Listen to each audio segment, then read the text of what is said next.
بسم اللہ الرحمن الرحیم۔ ارشاد خالق ہوا کہ اے مومن، ہم نے تمہاری ہدایت کے لیے دو چیزیں بھیج دی، ایک اپنی کتاب، دوسرا نور۔ یہاں پر اختلاف ہے مفسروں میں کہ یہ نور وہی قرآن ہے یا کوئی اور چیز ہے۔ تو کچھ نے کہا نہیں، اس نور سے مراد یہی کتاب ہے، یہی قرآن ہے۔ لیکن 40 سے زیادہ مفسروں نے لکھا کہ یہاں پر جو لفظ نور آیا ہے اس سے مراد کتاب نہیں ہے، کوئی اور شے ہے۔ کا دلیل کیا ہے کہ خدا نے کہا قد جاءکم من اللہ نور و کتاب مبین۔ نور اور کتاب کے درمیان اللہ نے واو کے لفظ کو استعمال کیا، اور اگر واو کا ترجمہ اردو میں کیا جائے تو اور کی معنی دیتا ہے، یعنی ہم نے تمہاری ہدایت کے لیے کتاب بھیجی اور نور بھیجا۔ پتہ چلا کتاب الگ ہے، نور الگ ہے۔ تو اب مفسروں سے پوچھا گیا یہ نور کس کا نور ہے؟ تو تمام تر مفسروں نے لکھا اس نور سے مراد ہمارے پیارے نبی محمد مصطفیٰ صلی اللہ علیہ وآلہ وسلم، اور اسی مصطفیٰ نے فرمایا کہ اولنا محمد، اوسطنا محمد، آخرنا محمد، بل کلنا محمد، کہ ہمارا پہلا بھی محمد ہے، ہمارا درمیانہ بھی محمد ہے، ہمارا آخری بھی محمد ہے، بلکہ کہا ہم سب کے سب محمد ہیں۔ یعنی ہماری ہدایت کے لیے دو چیزیں آئیں، ایک کتاب آئی، ایک مصطفیٰ اور آل مصطفیٰ کا نور آیا۔ لیکن اس نور کو سمجھنا بہت ضروری ہے کہ نور کہتے کسے ہیں، نور ہے کیا؟ دیکھیے دو طرح کے نور ہیں، ایک ہے ظاہری نور، ایک ہے باطنی نور۔ اب ظاہری نور کا سب سے زیادہ تو سندھ والوں کو پتہ ہوگا، کیونکہ جب ظاہری نور آتا ہے تو گھر میں بجلی ہوتی ہے، جب ظاہری نور جاتا ہے تو بجلی نہیں ہوتی، اور اس کے جانے سے اندھیرے چھا جاتے ہیں، اے سی نہیں چلتا، سردیوں کا موسم ہو تو ہیٹر نہیں چلتا۔ کہ یہ کمال ہے ظاہری نور کا کہ جہاں پہ یہ آتا ہے تو اندھیروں کو مٹا دیتا ہے۔ لیکن فرمایا باطنی نور کا کمال کیا ہے؟ کہ جس دل میں باطنی نور آتا ہے وہاں سے اندھیرے مٹ جاتے ہیں، تاریکیاں چلی جاتی ہیں، طہارت آتی ہے، نجاست مٹ جاتی ہے، گمراہی چلی جاتی ہے اور ہدایت چھا جاتی ہے۔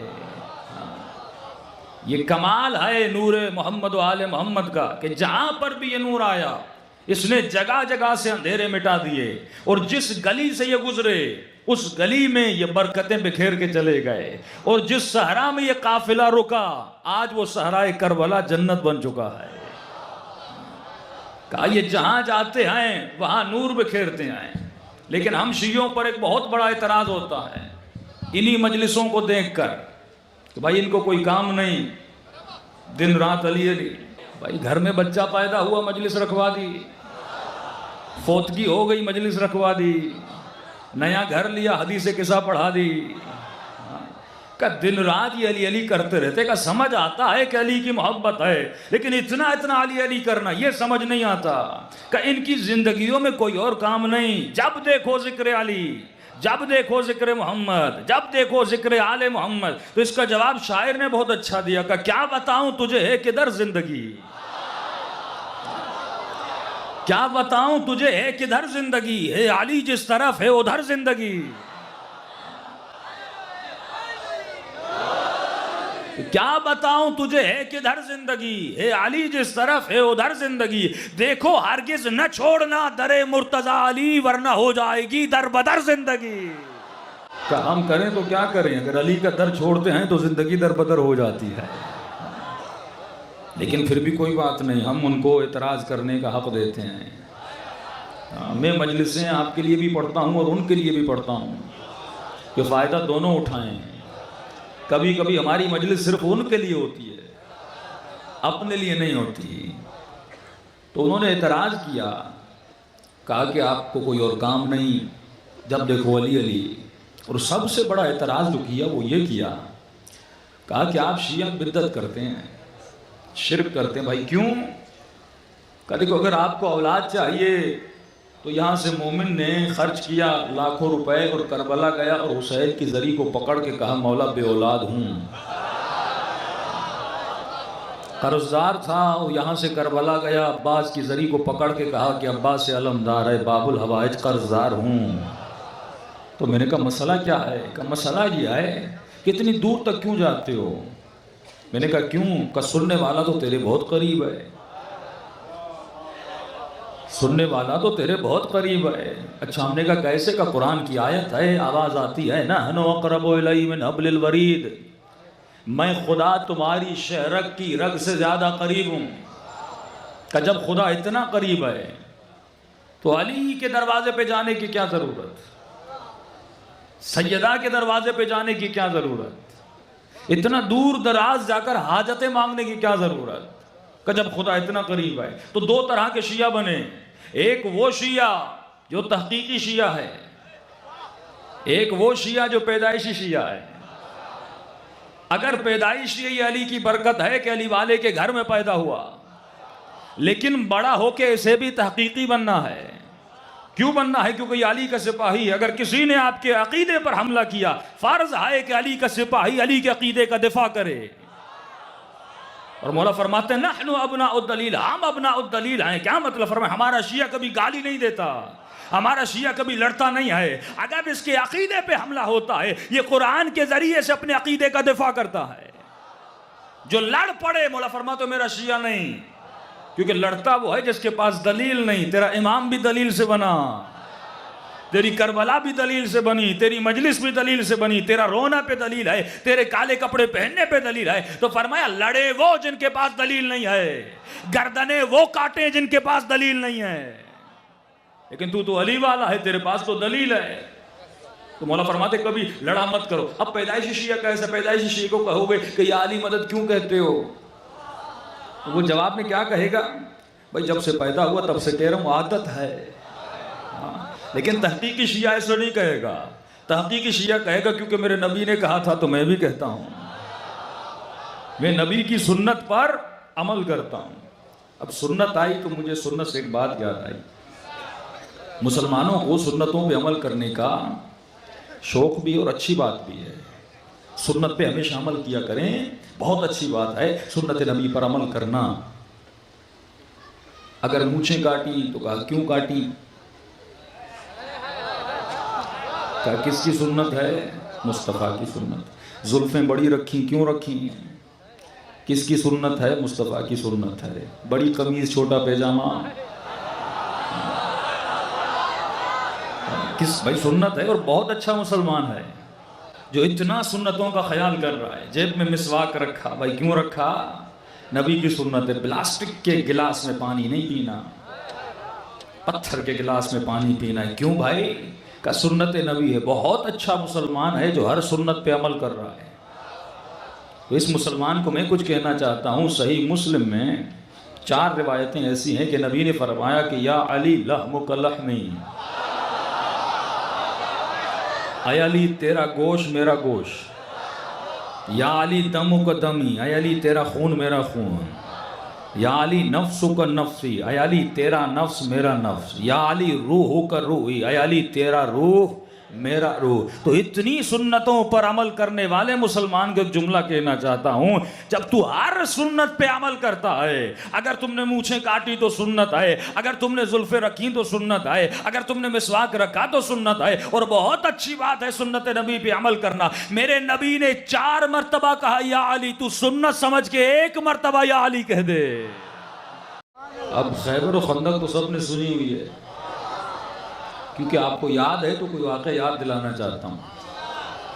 مرد کی فطرت ہے کہ باہر کتنی بھی مار کھائے بیوی کو نہیں بتاتا. اور اگر بیوی پوچھ بھی لے کہ آنکھ کیوں پھوڑی ہوئی ہے، کیونکہ اب ظاہر ہے چھپا تو نہیں سکتا، مار کھا کے تو آیا ہے. تو جواب کیا دیتا ہے؟ آپ بھی مرد ہیں.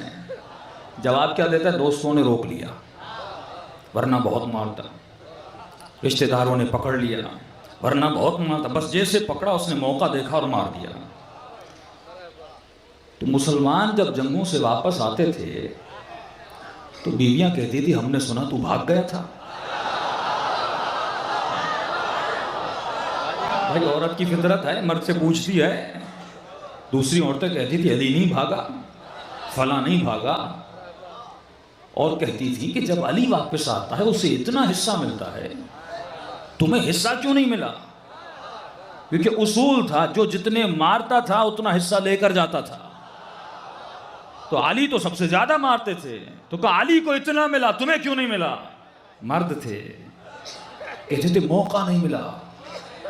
جب بھی وقت آیا نبی نے پہلے علی کو بھیج دیا، مجھے تو بھیجا ہی نہیں. اگر ہمیں بھیجتے تو ہم لڑتے. یہ جنگ خندق جو 39 دن چلی، فرماتے ہیں یہ تمام تر مسلمانوں کی بیویاں نبی کے پاس ہیں شکایت لے کر، یا رسول اللہ ہمارے شوہر کہتے ہمیں موقع نہیں ملا. علی آپ کا رشتہ دار ہے، داماد ہے، آپ نے علی کو موقع دیا. فرمائیے واحد جنگ ہے، مسلمانوں کی تمام تر تاریخ کی کتابوں نے لکھا جا کر پڑھیے. فرمایا نبی خدا نے حکم دیا یہ واحد جنگ ہے کہ اس میں بیویوں کو بھی ساتھ لاؤ. 39 دن گزر گئے، بیویاں دیکھتی رہیں، کبھی شوہر دائیں بھاگ رہا ہے کبھی بائیں بھاگ رہا ہے. یہ عقل کا مذہب ہے، یہ لوجک کا مذہب ہے. ہم عقلانی باتیں کرتے ہیں.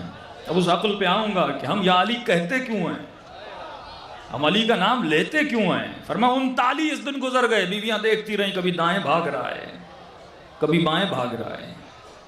اب نبی نے صبح کی نماز پڑھی، اس نماز میں ایاک نعبد بھی کہا، ایاک نستعین بھی کہا. تیری ہی عبادت کرتا ہوں، تجھ ہی سے مدد مانگتا ہوں.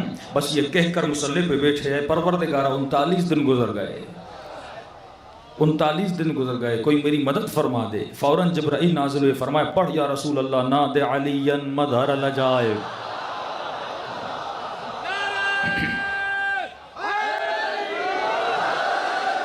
تجدہ عونا لک فی النوائب کل ہم و غم سینجلی. یہاں تک تھا کہ پڑھو اے مصطفیٰ، بلاؤ اس علی کو جس کے آنے سے غم دور ہو جاتے ہیں، جس کے آنے سے پریشانیاں دور ہو جاتی ہیں. جبرائیل نے یہاں تک سکھایا. آگے میرے نبی نے اضافہ کیا، 3 مرتبہ کہا بے ولایتک یا علی، بے ولایتک یا علی، بے ولایتک یا علی. جب پہلی مرتبہ کا علی نے آواز نہیں دی، جب دوسری مرتبہ کا علی نے آواز نہیں دی، جب تیسری مرتبہ کہا تو میرے علی نے آواز دی لبیک یا رسول اللہ. تو جس نقطے پہ لانا تھا میں علی سے پوچھوں میرے مولا پہلی مرتبہ بھی سنا جواب کیوں نہیں دیا، دوسری مرتبہ بھی سنا جواب کیوں نہیں دیا، تیسری مرتبہ سن کے آپ نے لبیک کیوں کہا؟ تو علی کی آواز آئے گی. جو نبی پہلی مرتبہ یا علی کہے، جو نبی پہلی مرتبہ کوئی شے کہے وہ مستحب ٹھہرے، جب دوبارہ کہے وہ سنت ٹھہرے، جب تیسری مرتبہ کہے وہ سنت مؤکدہ بن جائے. میں نے چاہا نبی 3 مرتبہ یا علی کہے تاکہ یا علی کہنا سنت مؤکدہ بن جائے. تو آج اگر ہم یا علی مدد کہتے ہیں یہ سنت مؤکدہ ہے. لیکن ایک اخلاقی نقطہ ہے کہ جب نبی نے کہا غدن لآتین رأیتا رجلا کرارا غیر فرارا، کل میں علم اسے دوں گا جو مرد ہوگا. میں نے پوری رات بہت سوچا، میں نے کہا یہ مرد نہیں تھے کیا؟ یہ اخلاقی نقطہ ہے. نبی بتانا چاہتے ہیں مردانگی مونچھوں اور داڑھی پہ نہیں ہے، مردانگی بہادری میں ہے، مردانگی میدان میں ٹک کے لڑنے پر ہے، مردانگی اس میں ہے جو کسی میدان جنگ سے نہ بھاگے. تبھی علی کی فضیلت کا اقرار نہ صرف مسلمانوں نے کیا بلکہ مسیحیوں نے کیا، بلکہ ہندوؤں نے کیا. کیونکہ جہاں پہ فضیلت نظر آتی ہے فطرت جھک جاتی ہے.